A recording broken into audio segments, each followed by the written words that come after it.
it's our responsibility to make sure and create better options that are just better than petrol or diesel vessels, because that's what actually creates genuine impact. You don't do it by telling people they have to do it. You do it by just creating a better product. Welcome to the Marine EV Leadership Series on the Green Boater TV. Today, I'm thrilled to introduce our guest, a true visionary whose passion is charting a new course on how we experience life on the water.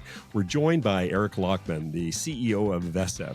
Now, Eric isn't just building electric foiling boats, he's bringing a deeply personal vision to life, one that aligns perfectly with Vessev's inspiring goal to propel a more livable world.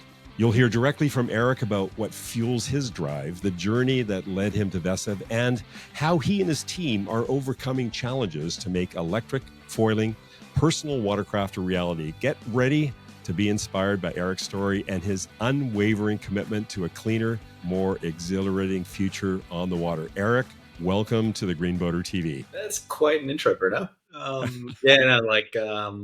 Thanks so much for having me.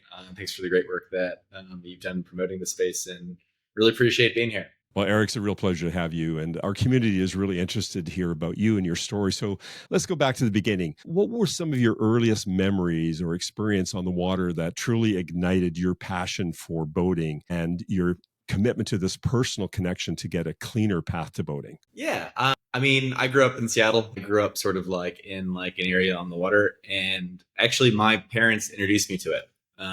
Way early on, I had a dad that was way into sailing. We actually sailed to Mexico, sailed to French Polynesia, and did a bunch of like cross ocean stuff. And I think some of my earliest memories, it probably has driven a lot of what I've done today, are on the boat with a fishing rod over the side of it, somewhere magical, and just like being 8 years old and loving life. And I think that has definitely influenced the choices that I've made later in life. We were fortunate enough to sail to the Galápagos. So we spent, I think, 2 weeks in the Galápagos, and I remember just being blown away by the sea iguanas over there. The actual like black iguanas that transitioned to like be in the ocean. So that was pretty mind blowing. I think recall for the longest period of time, I wanted to be a marine biologist specializing in sharks. I was fascinated by them. Yeah, I distinctly remember one in the Sea of Cortez. And like I said, I was 8-year-old kid sticking a fishing line over the side of the boat. And I just caught the biggest snapper ever, just like not even trying that hard. I'm just like, this is life. I'm so happy right now. From those early experiences, what has sort of prepared you in your career and your personal journey to go to where you are today as the CEO of Vessev? Yeah, so I had a huge interest in engineering when I went into university. I knew going in that I was going to probably study electrical engineering. So went into school in Cleveland, Ohio, loved it. It was a project-based school. Actually spent way too much time building things and probably not enough time in class. But the cool thing was that because I spent so much time building things, like building electrical oscilloscopes and things like that, a recruiter from Apple came knocking at our school, and my professors actually recommended me, not because of my classwork, but because of the things I was actually building. And so I remember showing up at my interview at Apple with all of my prototypes. I had a little briefcase, which was pretty fun. I think most people expect an interview. You go in, you ask some questions, but they laid out the things that I built on the table, and that focused the interview on actually what I'd done, which is probably different, but ended up landing the job there. Sort of worked an iPod for a little bit in 2012, then an iPhone for a little bit, and then moved over to the Apple Watch project. So worked on the original one there. Yeah, it was a super valuable experience. But I was living in San Francisco at the time. And as you may be aware of San Francisco, the rent is too damn high. So I got a Beneteau sailboat, 3-cabin from the 1990s, and lived on that in Redwood City. And it was great. And eventually I realized that, I actually really love the sailing thing. One day I'm going to sail across the ocean. At some point I upgraded the Beneteau to a catamaran that was going to be more fit for purpose for what I wanted to do. And I ultimately ended up living in San Francisco on a boat for, I think, 7 years. Continuously from San Francisco to when I left. And I loved it. At that point, I'd worked on 3 different Apple Watch projects, and I decided it was time to go sailing around the world. So I left in 2018, sailed up to actually Alaska by the Inside Passage. So cruised all the way up the coast from San Francisco up to Seattle, went the Inside Passage, sailed back down the coast to Mexico. Did a season there, and then crossed the South Pacific. So French Polynesia, Tonga, and then got to New Zealand in 2020. Got a mixture of life experiences between the engineering side, the sort of product development side, and of course the boating side that has kind of led me to where I'm in today. And all those ingredients are actually quite important because, like, I think without one of them, I wouldn't be able to do what I do. Let's just look at the market in general. You're in the mix all the time. You're looking at what's going on. What are some of the issues facing the marine EV market today in your eyes? It's interesting. Like, we don't see that there's any shortage of desire to go electric. Electric boats today, especially hydrofoiling ones, meet the performance requirements required for a lot of different mission types. Not everything today, but a lot of different ones. The most challenging barrier to entry at the moment in the world is charging. The reality is that where power has been set up in the world has typically not been in ports and marinas. It's typically been in other places. And, previously, if you're looking at a typical marina, an amount of power was brought down to power basic onboard equipment. And that was sized appropriately for the last 20 years. But now that we're looking at charging electric boats in marinas, those power requirements are going up. And I'd say that is probably the largest barrier that the space is facing. With that being said, I've been a part of many different marina association conferences. People are aware of what's coming. Mm-hmm. Like, a lag, maybe it's not there today around the world, but new marinas are going to be set up with this in mind. And then the second one, of course, is like all of these vehicles, as was the case with Tesla early days, the prices are higher than conventional gasoline or diesel vehicles. And so for a lot of different, especially commercial operators, the CapEx up front, it can be a challenge. With that being said, there's a number of companies out there that see quite an opportunity in this space where, oh, look, you've got much higher CapEx, but much lower OpEx. Can we create financial instruments and financial products and balance this out? Because the reality is, if you're a commercial boater and you buy a diesel vessel or a petrol vessel, you might have not paid a lot upfront for the vessel or less upfront for the vessel, but you have bought into a permanent lifetime subscription to BP, Exxon, and Shell. Where do you see the demand in this category coming from mainly? Is it going to be commercial, light commercial? Is it going to be recreational, or is there another category? Yeah, if you look at dollar values, I think the commercial space is quite interesting. Now, the recreational space, definitely interesting for a lot of applications, but I think commercial operators are seeing that, hey, if I buy a diesel or a petrol powered vessel in the year 2025, even if I assume that vessel has a lifetime of 20 years, I'm talking about that vessel still existing in the year 2045. And there's already some social pressures, there's some government pressures, there's some pressures from passengers to find a better way here. Well, what is that going to look like in the year 2045? The reality is, though, and this is what we say, like, it's not about sort of saying, oh, you have to go electric because it's the right thing to do. That's not the responsibility of the operator or the person buying a boat. It's our responsibility to make sure and create better options that are just better than petrol or diesel vessels, because that's what actually creates genuine impact. You don't do it by telling people they have to do it. You do it by just creating a better product. That's why you see electric vehicles on the roads taking off now, because guess what? You can charge it in your home. You pay a lot less in fuel, especially with rising fuel prices around the world. And even now with solar on the roof, you can now charge your own vehicle with energy that you produce natively. And so now it's not like a nice to have like an electric vehicle. It's becoming sort of just the better option than having a gas or petrol vehicle. And what are some of the technology breakthroughs you've seen or that you're excited about? Yeah, like the prevalence of lithium iron phosphate batteries, I think, is a huge benefit. And this is just generally true, like, of batteries. But, if you look from the 1990s, batteries have improved in energy density by 7% per year. And it's been pretty consistent. But can you just walk the novices in this category the fundamental differences between foiling and planing and why you chose foiling? Let's say we lived in a world and I snap my fingers today and we put big parachutes on the back of every single vehicle on the road. They don't have a bit much impact at slow speeds, but as soon as you start getting fast, you've got a parachute that's dragging you backwards all the time.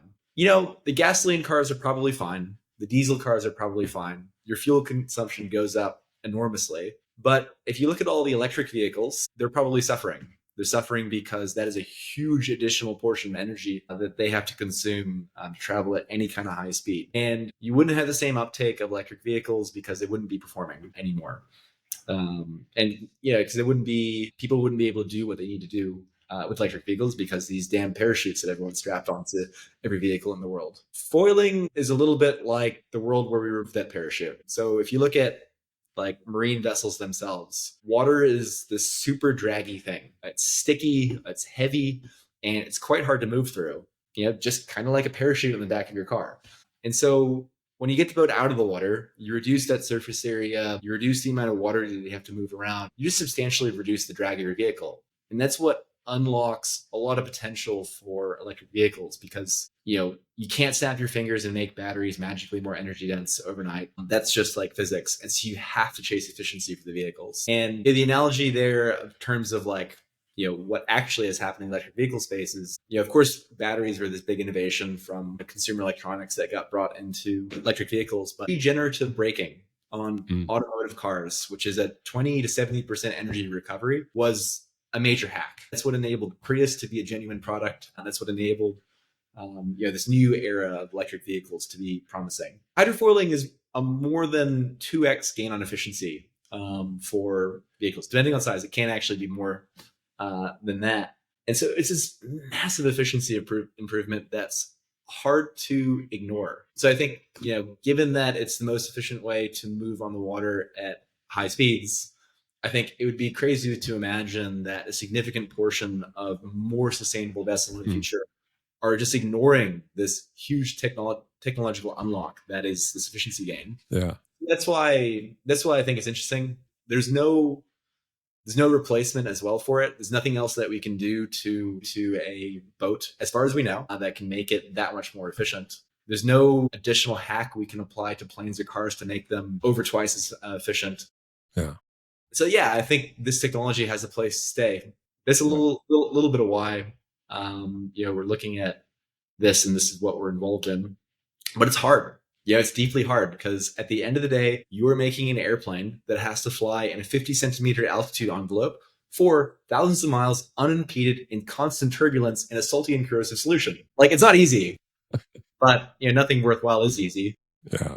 To crack the magic formulas. In your opinion, what are some of the specific scenarios or use cases in boating where you believe a planing hull might still be the preferred or even the superior choice, even with electric power? I wish that there was a wider prevalence of sustainable liquid fuels out there for a lot of recreational applications. Like, that'll be the go-to, sort of like, if we can create widely available e-gasoline, genuinely sustainable biodiesel, because not all biodiesel is actually responsible, specifically the scenarios where you harvest palm oil specifically to make biodiesels isn't necessarily the right way. But, if there are genuinely sustainable liquid fuels available, there's a lot of recreational applications that don't have those huge miles per year. That's a totally appropriate solution for. But going back to what hydrofoiling is not going to cover in the future, slow boats. There's a lot of slow boats out there, and the reality is that slow boats are super efficient, and really big boats are also wildly efficient.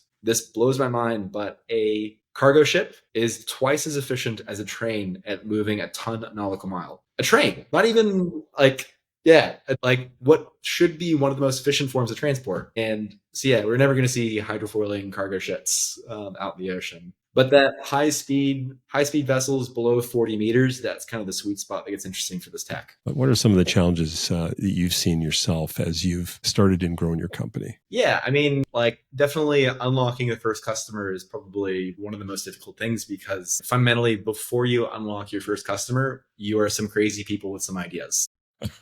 And that's pretty much it. And so we're really fortunate to have a marine operator here in New Zealand. It's actually one of the most progressive ferry operators in the world, Fullest 360.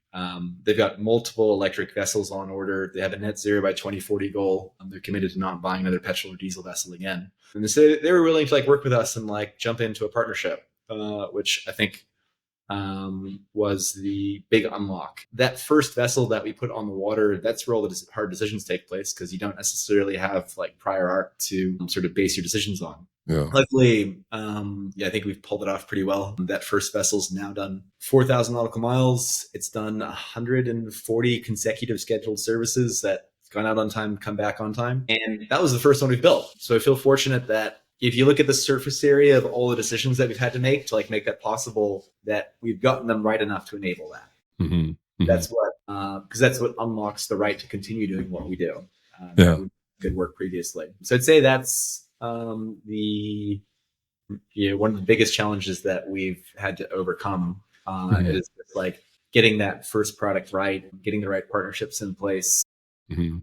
and just in general, like not doing this in a vacuum. Yeah, it's one thing if you make a hydrofoiling boat and it's cool and you're driving it, but it's a different thing if it's not you driving it, but it's your customer driving it. Where are you today in terms of the product manufacturing? You mentioned first customers, but tell us a little bit of the product you have today, and maybe if you could share anything that you're really excited about in terms of your specific innovations around foiling. Yeah. So so first product's the VS9. Oh, there we go. There's the logo over here. The really cool thing that we've done with this is a commercial boat that is 9 meters long, that can be trailered, that can be charged in almost any marina in the world. The battery size is about 100 kilowatt hours. We can use normal Type 2 car chargers. We don't need any kind of exotic infrastructure to set up shop with this in most marinas.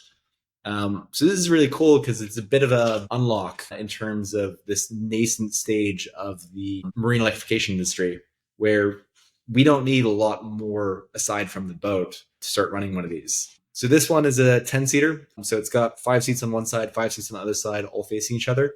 That's more of a tourism hospitality experience, which is cool because if you look around the world, there are tons of different sort of like companies that are looking to elevate their customers' experiences through new technology, especially new sustainable technology. So that's where we are starting. Specifically in terms of like what goes into one of these things tech wise, we, especially at this size, do retracting foils. So on these models, the foils fully actually retract out of the water. And that's important because the water has a lot of stuff that grows in it. And I've got my boat on a mooring up in northern New Zealand at the moment. And every time I go up there, I'm cleaning mussels, barnacles, oysters off the bottom. For foils, though, anything that grows on there, it's a big impact to performance. You get one barnacle or mussel on a foil, and that's actually a ton of drag relative to the total amount of mussel drag. So for us, it's really important, especially in a boat the size, that we be able to pull the foils all the way out of the water to mitigate some of that growth. We separately really focus on efficiency. So these foils are like roughly proportional to like what's on the actual vessel itself. And we borrowed effectively a lot of techniques from the America's Cup. We use some of the same simulation software that Team New Zealand uses. And we do that so we can relentlessly minimize the foil area and maximize efficiency. If you look at designing a vehicle, either an aircraft or a flying marine vessel, one or the other, you're either on the divine spiral or the design spiral. Either you make a bunch of choices and you realize you don't need as much and the boat gets lighter, and then your performance increases and you end up sort of on this like arc of happiness, effectively, where your boat gets progressively better as you progress further into design. You can be on the opposite side of that spiral, though, where as you get further in design, you realize we actually need more batteries. Yeah. Now the boat gets heavier. Now, guess what? You need to make your foil areas actually big, which creates more drag.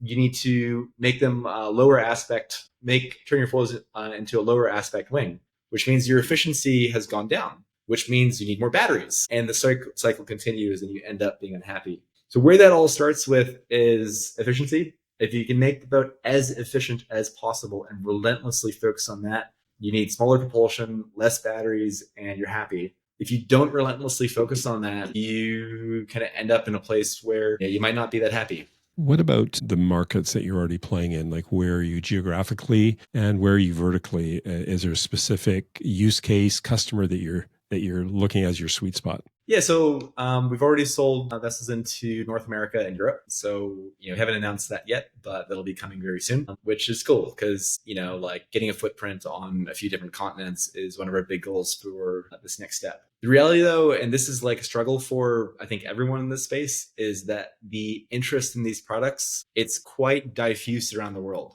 There isn't like one hotspot where it's like, that's the obvious place where we can play, and then we move on to the next market and we move on to the next market. The reality is there's interest worldwide, and there isn't just like one place you can focus on. You think about like these early designs of vessels, the hospitality market's like quite interesting because if you're running a 7-star resort in an exotic place and you've got a petrol or diesel powered vessel that gets guests to you, well, if you can upgrade that with a flying electric thing, it just makes your guest experience a lot better, especially as a comparison if someone else is running a petrol or diesel vessel. So for them, it's like this big competitive advantage. But then, of course, like port operations, everyone's looking for ways they can make their ports more sustainable. Singapore even has a ban, I believe it's a ban on new fossil fuel powered vessels from being introduced from the year 2030 and beyond. Kind of like the outboard and inboard market. Like when you look at an outboard or an inboard, you typically really define it by one number. So like you have a 50 horsepower inboard, you've got an 18 horsepower outboard. Hydrofoiling vessels might end up being something similar. It's the platform. It's everything below that's a technology package. And then you can put different things on top, different configurations like a leisure config, a workboat config, which is kind of a, different structure than what's in the marine world today. Like right now, if you look at marine, I don't know the exact number on this, but I say 20,000 boat builders in the world. I don't know if that's precisely correct. And a little bit of that's because, you can build a hull in your garage with basic composite tools or wood or aluminum, and it can be pretty good. And then you put an outboard on it and you're on your way. But if you look at automotive and aviation, you don't have 20,000 airplane builders. You don't have 20,000 automotive builders. You've got a handful of big companies that are producing those vehicles. And I think this space ends up being somewhere in between the two ends of the spectrum. You're probably the best executive to ask this in the electric boating world because of your experience in the Pacific Northwest, hailing the Inside Passage. This is where I cruise. And even with my displacement hull that maxes out at 10 knots, I hit things. So what can you tell those of us who don't understand what a foiling boat that travels at X knots, much more than 10 knots, and now you encounter all that's not seen just below the surface of the water? How does foiling address that, and what have you done to sort of think about that in terms of use case for your customers? Yep, that's a really good question. I do have a story that kind of relates to this. So not going up the Inside Passage, but when I came back down from Alaska, me and the crew that I had on board, we actually went and sailed way outside of Vancouver Island to come back down because we were just going straight from Ketchikan down to Seattle in like one big run. And yeah, we're doing that because when you're shorthanded on crew and you want to sail constantly, it's a bit easier if you don't have to worry about debris in the water, which, by sailing 200 nautical miles offshore Vancouver Island, we thought we wouldn't have to. But, we were sitting at sunset one day, looking around, and we started seeing logs 200 miles offshore Vancouver Island and like a high density of them. And, I'm in like a sailing catamaran. We're going 8-9 knots. And, we've got a radar on board, and that's the extent of our electric detection methods that we have. And a radar is not going to detect sort of like a submerged log like that. So we're going, and around 3 a.m., we hit something. We hit something pretty hard. I was in bed. I got rolled out of bed. I heard it roll all the way under the boat and exit out back. And, I went up and checked and sort of like water wasn't coming in to the boat. And, that was okay. I didn't check the very, very, very forward locker, though. We were hauling out in Seattle anyways. So get down to, I think we were in Anacortes, where we hauled out and haul the boat out. And lo and behold, the front port bow of the boat is like this cookie cutter had been opened up by this piece of debris, which I assume was a big log. And the forward crash compartment was, of course, full of water. Yeah, luckily it was easy repair. The boat was continued sailing at 9 knots even after that occurred. So clearly the bow wasn't holding it back. Got in, patched up the bow, faired it up with composite, and we're on our way again. The cool thing about that is the boat kept running despite that occurring. So I think that's important. The second thing that's important is the year there was 2018. The only electronic detection method that we had on board was that radar. The systems that are coming out today are so much better than what they used to be in terms of being able to detect things. We never hit anything going up in the day Inside Passage, because we're operating it during the day. We just avoided things as you do. But of course, you're never going to drop your risk to zero, which is why these boats need to be tolerant of hitting debris. In our case, is a breakaway system such that the pyrofoil fuses off, drops away, and then the T-foil, which is a propulsion unit, ends up being recoverable. So you still have propulsion. Worst case is you lose your pyfoil. Worst case situation there is, or the best case situation there, if you lost your pyfoil, is that you know where you lost it and can dive for it, in which case you can recover a good portion of it. The worst case is it's a replacement, but we're designing these things to be replaceable anyways. What is some of the detection technology? Is it forward-looking sonar? What is it? I think the infrared stuff's actually pretty good. Because even from what I've seen, infrared is actually pretty good at detecting sort of things that are on the surface and have a little bit poking out. I have personally never seen anything floating just below the surface. As I've been boating, to have something that's quasi-stable at that point seems to violate my understanding of like how buoyancy works. So as long as there's a bit sticking out, the infrared systems seem pretty good. They do have limitations, of course, but you can substantially reduce your risk. Well, we could talk a lot about other things and details, but Eric, this has really been an incredibly insightful conversation. I love your analogies. I like the show and tell with the model. That's great. But as we wrap up, what final message would you personally like to share with our viewers about the future of electric boating? And what's your sort of ultimate vision for Vessev's role in that exciting future? I think I just go back to the 2013 America's Cup. So 2013 America's Cup, hydrofoiling isn't actually part of the rules. Some photos leaked from Team New Zealand testing a hydrofoiling boat here in Auckland. And my understanding is that they received messages from people that were working in the America's Cup that they had photoshopped that hydrofoiling 72-foot catamarans was impossible because the implications were profound. You now had sailing catamarans that could sail 3 times faster than the wind. And yeah, that has changed the sport of sailing since the introduction of that. We are so early into this sort of foray into electric hydrofoiling boats. Yeah, I think the very first ones to go into commercial service happened late last year. Yeah. And yeah, we're at the earliest innings of this big transition. As I was saying before in the conversation, this is such a step change in efficiency, and that's so important in a sustainable future. I just don't think it's going to be possible to ignore this. Anything else that we can personally expect to see from Vessev on this journey in the next, just over the horizon? Yeah, so there's a new motor pod system that we're pretty excited about that's going to be launching on our next vessel over here.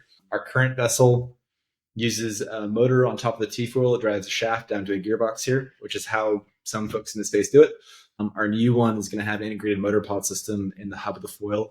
It's going to be quite resilient and robust, and we're expecting huge efficiency improvement and a overall performance improvement as well. It'll make very, very quiet. So yeah, if you want to make a great blueberry pie, you have to do it from scratch. It's kind of the same thing with all of the technology bits that go into these vessels. Yeah, exact same thing. Yeah. Eric, this has just been wonderful. I so appreciate that you taking the time. I know we're in different time zones, but you have a connection to North America. You've got some good people joining your team, and on your team, you've also really caught the attention of the media, and we are going to do our part to help tell your story to our community. And I really look forward to seeing foiling in the Pacific Northwest. And I appreciate your candidness. I know that you, as a boater, have some deep, deep passions, as you shared earlier, but I appreciate that you've taken this risk in leading a company. You could do a lot of things. You could have stuck safely inside of a tech company, but I appreciate the work you're doing, the passion, and it's people like you that are really changing, and why we have been so keen to have you on the Marine EV Leadership Series. So thank you very much, Eric. Thanks so much. The honor is mine. And thanks for fighting a good fight and promoting the space. And as we just end, where can people find out more information about the company, about the things that you're doing, and where can they contact somebody at your company? Yep. w.vessev.com, contact@vessev.com. Those are some great places to start and to read everything that comes through. So if anyone wants to discuss anything with us, totally available for conversation. Wonderful. Well, we'll put all those links in the show notes as well so that people can find you. And again, we'll look forward to promoting this through our network, and hopefully through the feedback, we'll get another chance to speak with you in the near distant future as you've got exciting announcements, and we'll follow you with great interest. Thank you so much, Eric. Thank you, Bruno. Appreciate it. Hey, thank you for watching this episode of the Green Boater TV. I would encourage you to like and subscribe and pass this information on to some other boaters that you know so that we can all help protect the ocean we love.